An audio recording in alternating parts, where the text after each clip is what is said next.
Based on the latest forecast, there's going to be highs of about 7 to 9 knots during the race. So we're going in this beautiful visibility.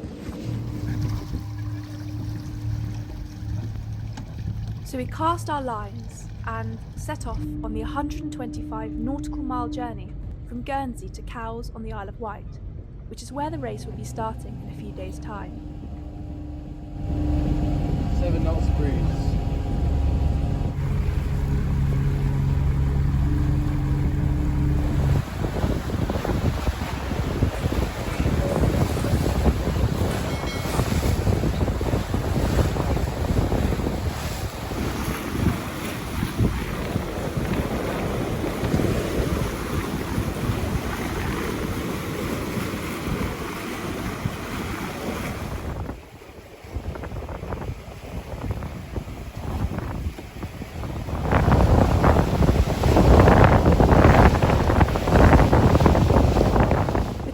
To sail a high angle to avoid hitting the casquettes, which are some rocks off the coast of Alderney.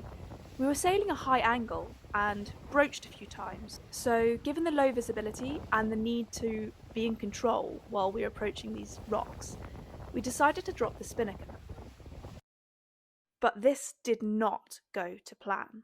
That's a story I'll go into later in this video, but for now, let's just say we were all exhausted. So we threw the jib up and started a watch system so that we could each get some rest and try to recover.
After hours and hours of getting absolutely drenched, we were so relieved to be coming into Cowes just after dark and were very ready for a good night's sleep.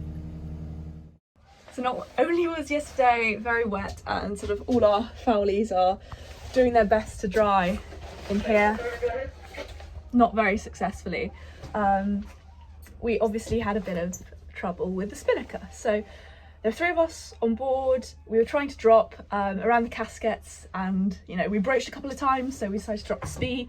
So we were going bareheaded and we tried to do a foredeck drop, which in hindsight might not have been the best idea, only 3 up. So yeah, we were only 3 up, and because we were broaching, it was all a bit of a rush, and so a few things happened at the same time. Ali was helming, I went forward to help Ben, so gave Ali the halyard, and also gave Ali the sheet to sort of release when we dropped the speed, but I'm still around the winch. So as we started dropping, I needed to come back, take it off around the winch, but in the hurry to do that, sort of did that a little bit too much. Then still need to rush forward to help Ben because he was struggling to bring in the speed, and at the same time sort of the halyard just slipped through Ali's hands because there's so much pressure on it.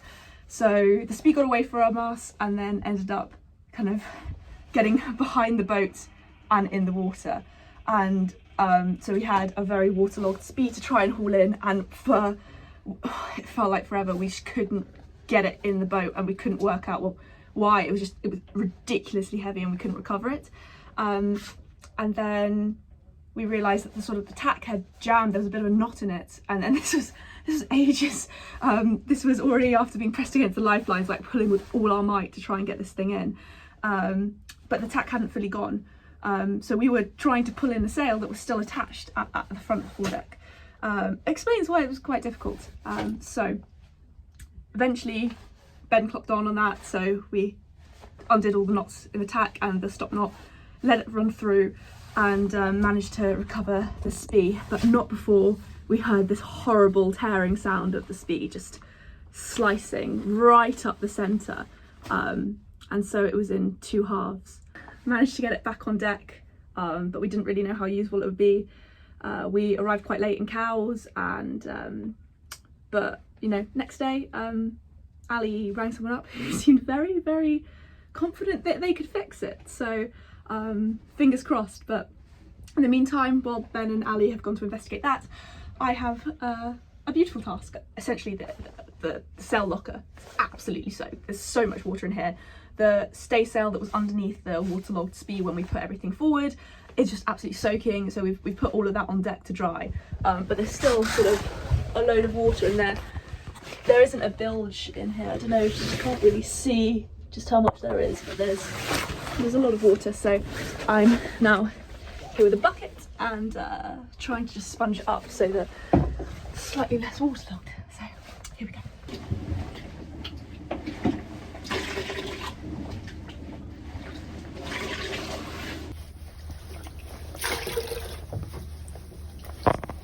Last little X.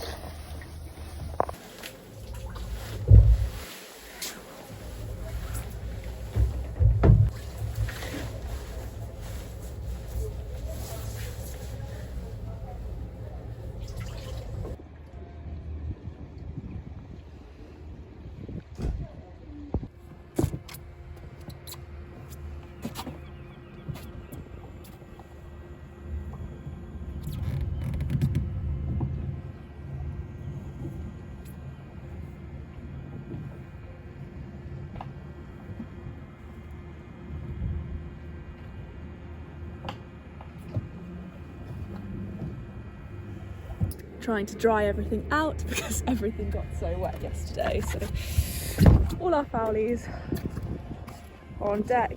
Gonna lay out the sails in a second just to kind of get them a little bit more dry, and our life jackets especially are absolutely sodden, so hope they dry in time for the race tomorrow. Then it was time to give the inside of Killing Time some TLC so that she didn't smell quite so bad.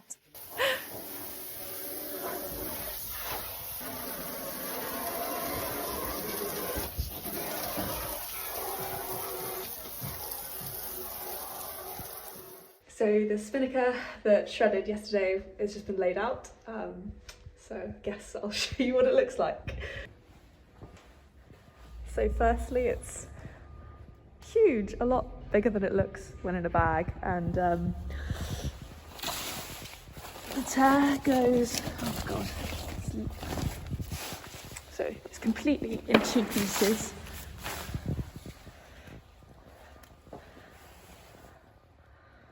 Right the way up, literally right to the head.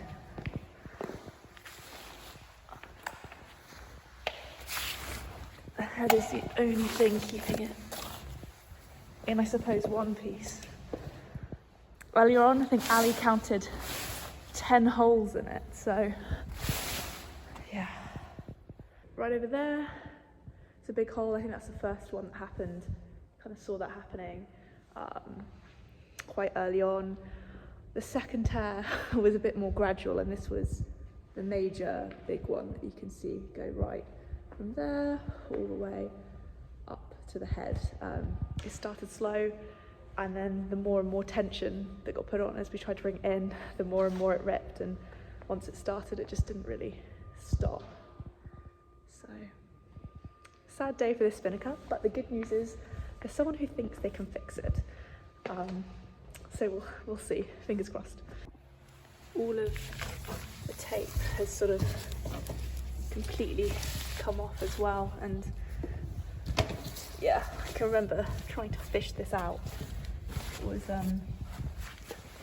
not fun. So when we were trying to get it in as well, the sort of this bit where it was ripped, there was one half streamed back this way, and then this bit was sort of flipped over the other side, so sort of twice the length of the spinnaker that you'd usually have, and that was the sort of length that we were trying to pull in. And God, that was it was an image. I mean, obviously we were a bit busy, so didn't get any chance to film any footage of it, but jeez, I have never felt so exhausted trying to do anything sailing, absolutely ever. Like, the adrenaline was just insane to try and bring this thing back in, and I was absolutely dead afterwards. I slept so well last night.